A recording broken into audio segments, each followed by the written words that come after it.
We're going to talk about anti-counterfeiting today, something some of you may be familiar with in your business lives, but you're almost certainly familiar with it in your consumer lives, even though you may not realize it so much. So let's get started.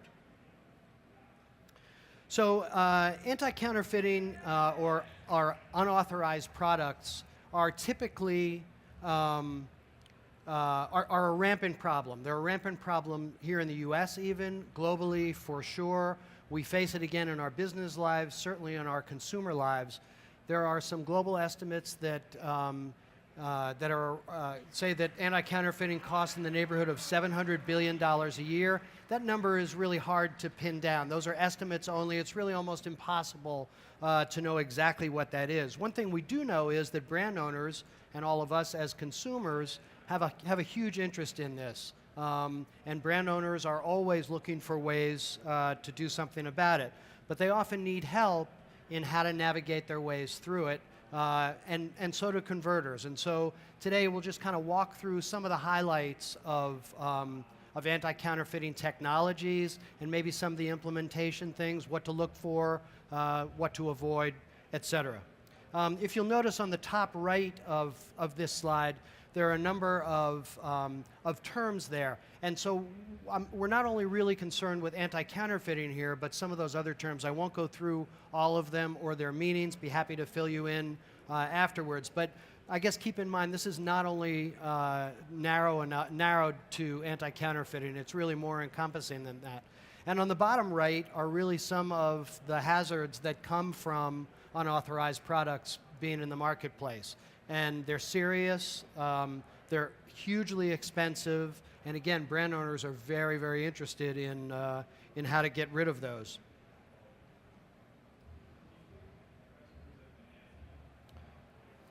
So in terms of brand protection solutions, clearly and obviously they're going to safeguard consumers and brand owners themselves. They're generally selected and paid for by the brand owners, although converters certainly have a lot of influence with brand owners. We see it all the time. Brand owners sometimes come to their converters and ask them about different technologies, about different implementations, how to do it. So the idea here is, as a converter, you want to be up on this and can be somewhat of an expert. Clearly, though, brand protection can be difficult to navigate through. As we'll see later on in some slides, there are lots of different choices. Some of it can be a bit confusing, and the implementation sometimes is hard. If you're with a large brand owner, a large multinational company, it really takes commitment from top to bottom in order to really pull this off and protect your products correctly. So we'll cover a little bit more of that as we go as well. So in terms of what to buy, there are really hundreds of different technologies. There are hundreds of different suppliers of brand protection technologies out there. It's often really tough to navigate through them. Many are simply different flavors of similar science or technology.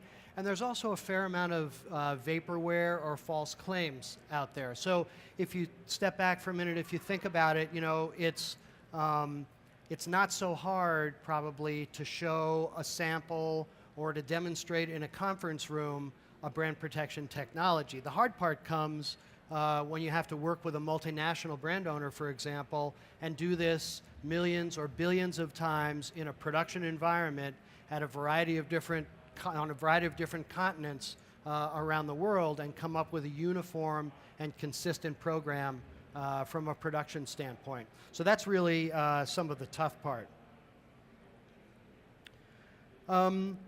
So the vast majority of these technologies, and we'll get into them a little more as we go through some slides, are print-based, but they don't always have to be print-based.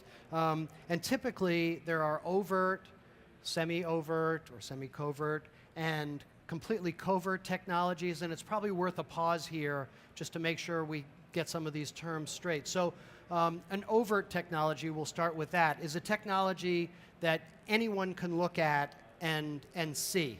And nobody has to tell you it's there. In addition to that, there are no special tools required to see it. So an example of an overt technology might be a hologram. You can all recognize holograms. Nobody has to tell you what it is. You can see it. Whether you can authenticate it or not as a legitimate hologram is something a little bit different. But in general, everybody knows what a hologram is. That's an example of an overt technology. Converse to that, a covert technology, as the name implies, is something you can't see. And even when somebody points it out to you, you really won't be able to see it either because it requires some kind of a special tool, a reader, a special light, some kind of magnification, or some other kind of special tool to see it. And stuck in the middle of those, the semi-overt or semi-covert type of technologies, those are really interchangeable terms, depending on if you're a glass half empty or a glass half full person, I suppose.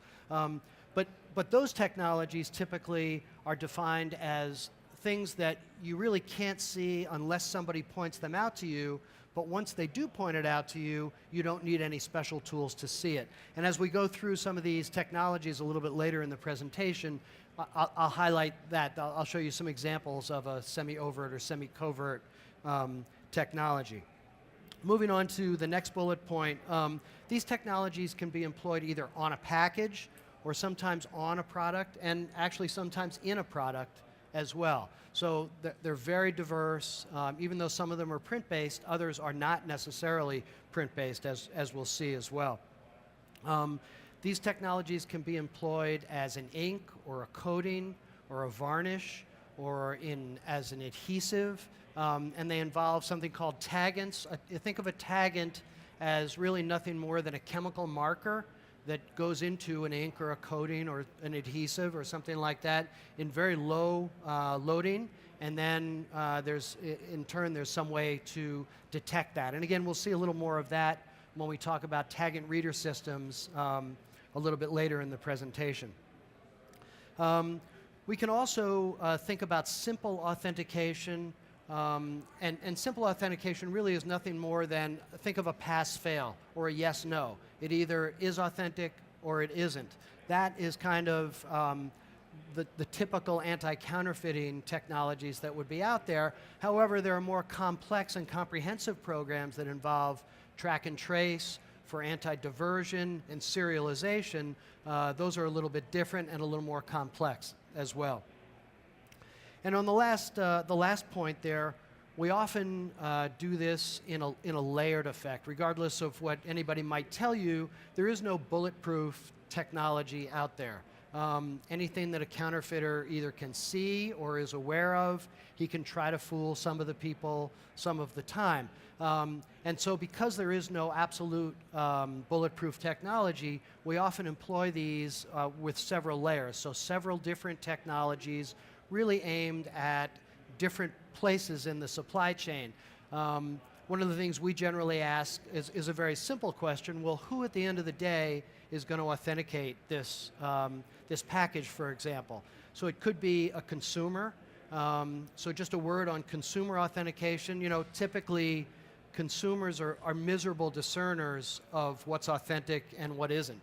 I know that. I'm in this business every day, and I'm not so great at it myself. So normal consumers who really typically don't do this for a living are even worse. So it's tough to make a consumer the ultimate decision maker about what's authentic or not.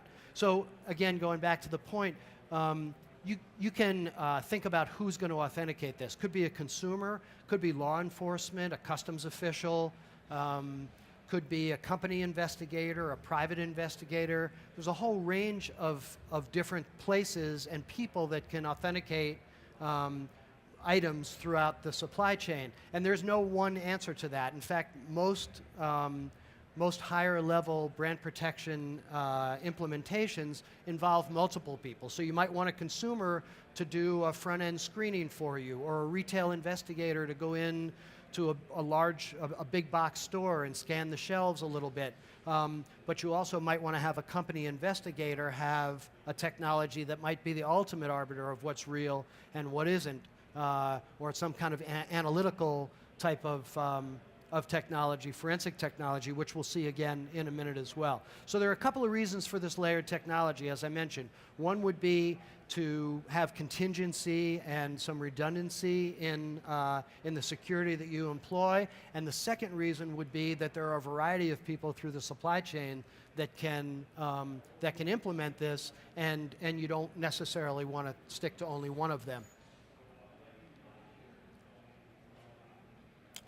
So if you think about the Holy Grail, what's the ideal technology, the ideal brand protection element that you could think of that would go on? So we'll cover that a little bit, and I'd maintain that there are three different criteria that you want in the ideal, in the Holy Grail of a brand protection solution.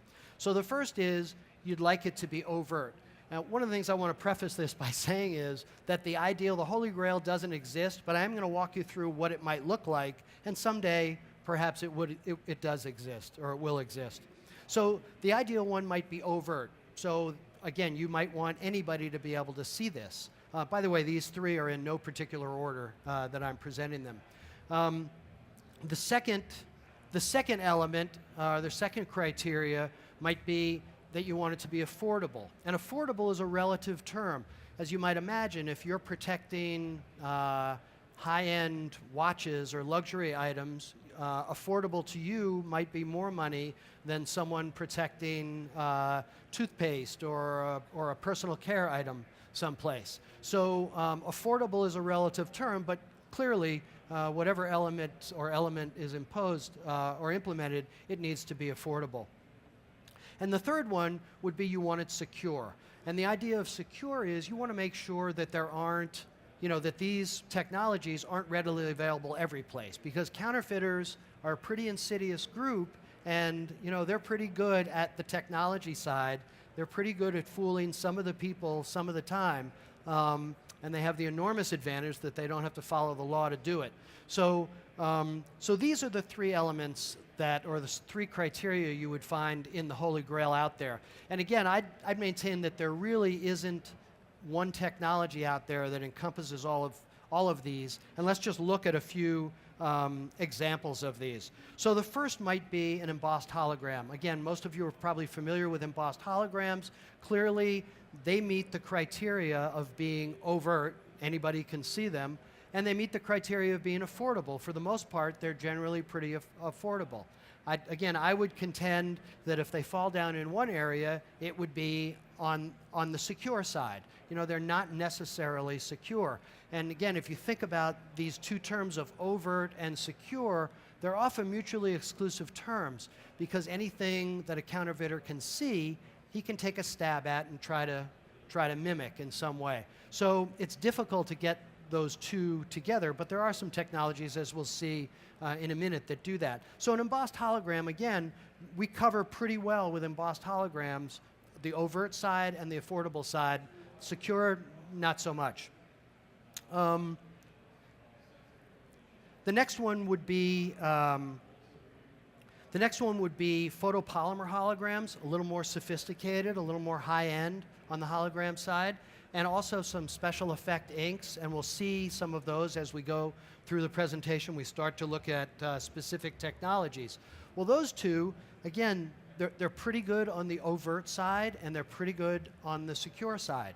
The one area they probably have some difficulty with for most applications is perhaps, depending on what it is you're trying to protect, they may not be all that affordable. They might be, but they might not be as well. They're not always, if they fall down in one area, it's on the affordable side. And the last area we'll look at is two areas. One is tag and reader systems, and the other is hidden image technology, both of which we'll take a look at in a few slides down the road here in a little more detail. But those two are covert technologies. So the one area they fall down on is that they're not overt, right? They're affordable, they're very secure, but for the most part, they're not overt. Those are covert technologies. So ideally, again, this Holy Grail, I'd contend that it really doesn't exist today, but we can get close, and by layering these technologies, we can really achieve everything that we'd like to achieve as well. So as we look at, and we're going to start to look at some different technologies really at a high level now, but as we start to look at these technologies, and again, I'm showing a folding carton here exploded out, but it really could be anything like a label or flexible packaging. It really could be anything. The idea in this slide really is that there are many, many things that you can do. Some of these can coexist together. Some of them can be standalone. They really all can be standalone. But a lot of them, again, can coexist simultaneously with each other. And one of the things, so actually we're going to start to move through some of these technologies now. And if I can just find my place. So the first area we're going to look at are Taggant reader systems. And again, think of a Taggant as nothing more than a chemical marker. That chemical marker gets put into inks, varnishes, coatings, adhesives, substrates in very low loading quantities. Very, very small amounts go in, and then those Taggants we essentially use sometimes a proprietary, sometimes not a proprietary, but some kind of a reader then to not only spot those security elements, those Taggants, but also to authenticate them. And so basically there are a number of different types of Taggant reader systems. I'm going to show you two here. The first is a high-level Taggant reader system. This is an organic infrared system. It really works with any conventional print process that's out there. And when we do it conventionally, this would be one of those pass-fail systems. We put a reader on it, and the reader tells us essentially this is either authentic or it's not. If it's not, then we can do things accordingly. If it is authentic, then again, we know that it's properly manufactured and it's a brand owner's authentic product. But in addition to doing this on conventional print processes, this particular type of Taggant is organic, so it also can fit through an inkjet head, so it can also work with inkjet. So I mentioned before, I touched on serialization before. This would be the kind of thing where you could mark a package variably, right? Every package would have a unique identifier, and we could employ this technology, this organic Taggant technology in a system that would also do serialization. So we could do authentication and serialization simultaneously using this technology. And these work very, very, very simply. We'll see this slide, this artwork kind of over and over again. This is a hypothetical, actually it's real, but in this case we're showing an example of a print job that might have a number of security elements embedded in it. And this particular vase on the left, the second from the left with the flowers on it, happens to employ this particular organic Taggant. And so the use of it really requires no special training other than just a couple of minutes to understand how it uses. It just involves contact. You put the contact on, you push the button, and it tells you that it's authentic. So it's very simple to use. The readers themselves are very resilient. They also have some security built into them. And this system is, again, very high level and very secure. There's also a lower level Taggant reader system that's quite popular. And by lower level, I'm saying that it's not as secure as the organic version that I showed you previously. So a counterfeiter may have a little bit of an easier time fooling some of the people some of the time, but this system is still a very effective and good screening level. And we use quite a bit of these in the marketplace. So again, these would be Taggants put in the ink or varnish or any kind of substrate, things like that. And then we would use a reader to detect it. But now the reader is a little bit different. So there are two ways to detect these lower level inorganic Taggants. One way is with a little laser pen. This is an infrared laser pen, so it's invisible. So again, you would shine the laser pen on it. The laser actually excites the Taggants themselves, the small amount of Taggants that are in the ink, for example. That causes them to fluoresce into the visible spectrum, and what you see is either an orange, a green, or a purple dot, essentially, when you turn on the reader and shine it at something. It's very simple. There are advantages and disadvantages to all of these systems. The advantage of the laser is you often don't need to be as close to the substrate as you normally might. Now, it doesn't work from across the room, but chances are you can be a few inches or perhaps a foot away. The other advantage is it's visual, so you can see something, so there really is not much to that.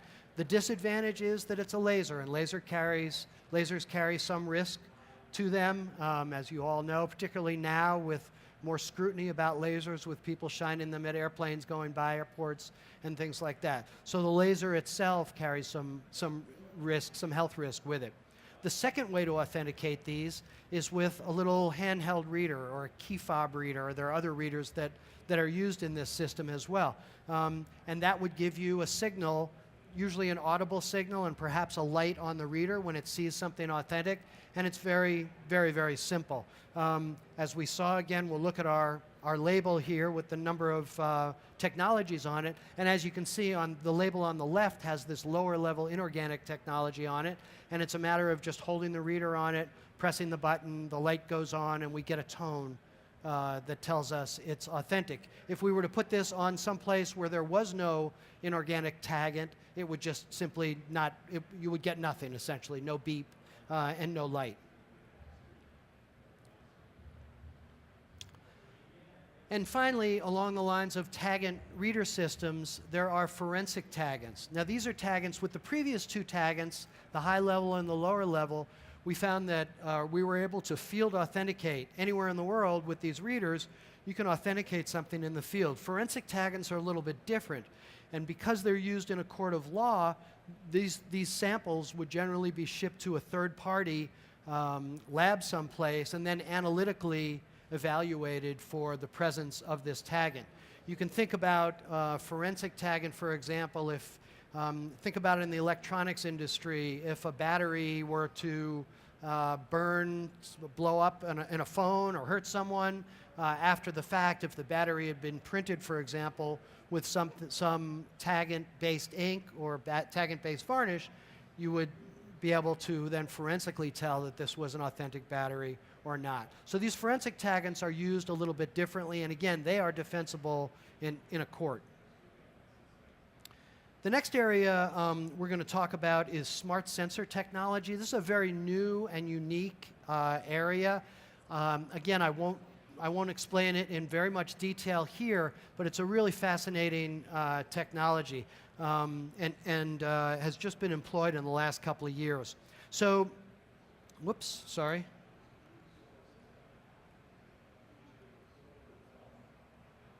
Apologies.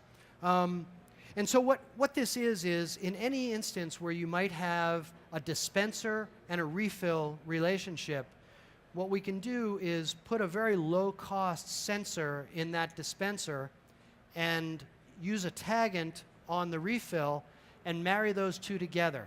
This would be for companies, for example, that don't want to lose their consumable sale.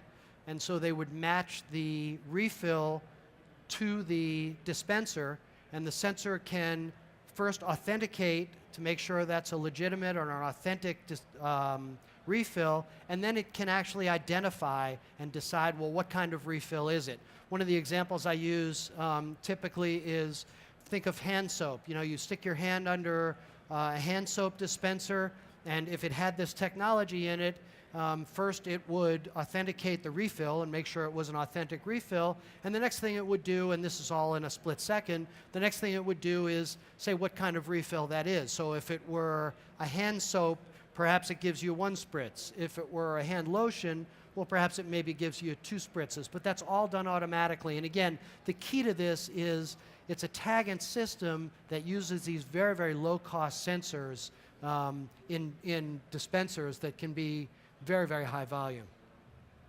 Again, happy to fill any of you in on this a little further after the presentation. The next area we're going to talk about, so that kind of finishes it up for taggant reader systems, the first category we talked about. The next category we're going to briefly touch on are special effect inks. And I'm going to touch on 2 of them here. The first is a color shifting ink. Most of you are familiar with color shifting inks. You might have seen it in currency. For those of you who might have some supply position in pharmaceuticals. You'll notice that it's fairly popular in the pharmaceutical industry as well. And the idea here is that these are inks, and they appear to change color with view angle. So as you look at something and perhaps tip it away or toward you, these things appear to change color. And so this is, again, using our print job that we had used in a couple of the other technologies. As this tips away from you, you'll notice that the pearlescent ink on the right appears to shift between, depending on the view angle, appears to shift between purple and green. Again, there are lots of different colors in the color shifting arena. There are lots of different security levels. Some are way more secure than others. Some are reserved for currency only, but it's a large area and an area that is quite popular. The next area of special effect inks might be a metachromic ink. So we just looked at color shifting inks that change with, or that appear to change with view angle. A metachromic ink appears to change with light source. So under a fluorescent light, it might look one color, and under an incandescent light or even outside light, it might look a completely different color. So these have actually grown in popularity. I think I actually like these. They're very secure. They do require or favor screen printing because you need a good ink film to give you a vibrant result. But these have been very successful. Okay. Finally, and this is the last technology that we'll talk about in general, finally we're going to talk about hidden image technology. This might not be an area that you're totally familiar with. While this is a print-based technology also, it does not require any special inks or any special print techniques. And the idea here is that using some proprietary software, we embed hidden images into original art. And once those hidden images are embedded in original art, and then everything you print contains those hidden images. And we'll take a look at specifically how this works, but these hidden images can be completely customizable, and you can reveal them in one of two ways. The first way you can reveal them is through the use of a simple, you can do it optically with a simple lenticular lens. A lenticular lens would be essentially a credit card piece of clear plastic that's got some very fine lines in a specific frequency on it. You can't really see the lines unless you look very closely, but that essentially decodes these hidden images, and then you can reveal them. So that's the first way. The second way to reveal these hidden images is through the use of a smartphone. So we do it digitally through the use of a smartphone. So let's take a look at hidden image technology just a little bit. And you'll notice this is supposed to indicate or to show what a folding carton, for example, a fictitious pharmaceutical product, and this lens slides over the area where the hidden images are embedded, and it reveals this hidden image. Again, this is conventionally printed in any print process at all. This would be so that every impression or every package that you do for this application would have the same hidden image embedded in it. And so you can see these hidden images are revealed. The interesting thing about hidden image technology, though, is you can actually embed multiple hidden images in the same location. So simply by spinning this lens on its axis 90 degrees, we can now reveal a hidden image, a completely different hidden image in the same location. And apologies there, it looks like in this presentation with the 16 by 9 format, my lens hasn't covered the entire hidden image, unfortunately, but it should. And so again, this is hidden image technology on a static basis. Once again, no special inks, no special print techniques. You embed these hidden images once up front in artwork, and then everything you print has these images embedded in it. So this is on a static basis. There's also a way to do it, though, on a variable basis, so that we can actually embed variable hidden images on a package using inkjet. And you'll notice now we're going to have a different frequency of lens. There's no crossover between these lenses. So if you were to put the little lens where the big one is, it wouldn't reveal anything. But this is a lens of a different frequency, and now we're revealing in this inkjet patch, we've embedded, in this case, it might be a serial number, so that every package or every batch of packages, if you wanted, would have a unique identifier on it. And in fact, like the static image that we saw above, we can embed multiple hidden variable images in the same location just by spinning the lens. Now we might see a lot number or a date code or something else that would be here. So again, that covers the hidden image technology where you reveal the images, the hidden images optically. Now we're going to look and see what it looks like when you do it digitally. So you'll notice when I hit the button here, you'll notice that an iPhone is going to come down from top left, and it's going to actually have a little bit of an aiming device, and it's going to center itself on this logo that's at the bottom right there. And so we use that as an aiming device so you know exactly where to put the iPhone and exactly where to aim it. And then, so once you get it there, once you, obviously we need a proprietary application on the iPhone. We essentially take a picture of this area, and in this case, it would reveal a hidden image. Now, again, this looks very simple, and it is very simple, but one of the really fascinating parts of this, if you might imagine, is this is a really great marketing tool. Because if, for example, you're giving this iPhone is being used by a consumer, he doesn't really ever have to know that there's a hidden image that he's looking at. You might coupon him, you might send him to a website, and all this hidden image processing can be done in the background, or you might show him a big green sign on the screen that says authentic, something like that. So the whole hidden image element of this doesn't ever have to be really shown to the end user at all. The iPhone becomes a really powerful marketing tool for authentication.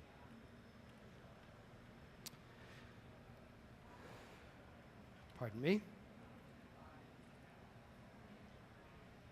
So finally, one of the things you want to think about here is that you want to become an expert if you can. For the converters in the room, there's an opportunity here to show some expertise, to help your brand owner customers, to help them understand, to find the area of brand protection that might fit your niche the best, and to try to exploit that and climb the value chain for your brand owner customers.